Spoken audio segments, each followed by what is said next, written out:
You know what I love as a driver? You're driving down on the inside. You're in that 2 car. You're leading the race, Jay Sauter, and everything's going fine. You think you're in the right place, doing a good job, and all of a sudden, a bunch of cars go by you on the outside. And you're still wide open. Say, roll, what? Whoa, trouble. Boy, the man. 2 car upside down, over and on to Scott Riggs. It's the big one. Oh, boy, who is that still flipping? Sauter. It was Johnny Sauter.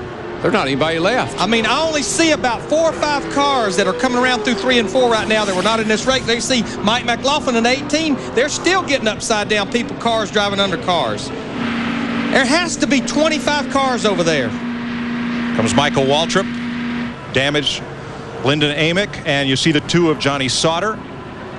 Here comes Scott Riggs, last week's winner. Here comes our leader, Stacy Compton.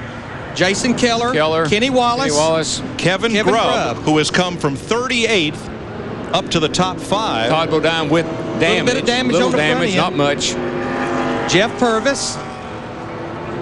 Drivers climbing out. There is Ron Hornaday. Look at that going over toward Jamie McMurray. Shane Hmeil in the 47 car. Youngest driver in the race at age 21. Nemechek wrecked. What a mess. Coy Gibbs out of his car, and his teammate Mike McLaughlin is the car that landed on top of him.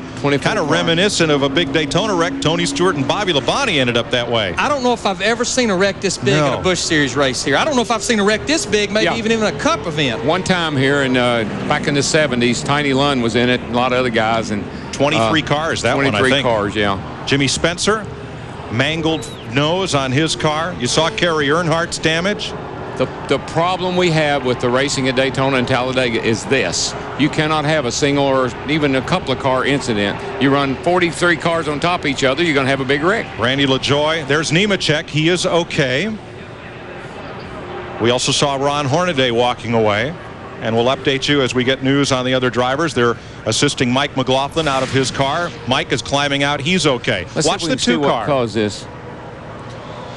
Oh, Hmeil got into Riggs. It looked like Riggs had to maybe back out of the throttle a little bit because Kenny Wallace's car washed up as they come off the exit of turn 2 right there, the 48 car. Right here, this is turn 2. Kenny Wallace, the 48 car right there. Oh, I don't know. It looked like Shane Hmeil possibly just got into the back of the 10 car. The 47 car, yeah. Yeah, got into Riggs. Look at that 2 flipping. Looks like Rusty Wallace's flip in the number 2 Winston Cup car here not many years ago. And when they hit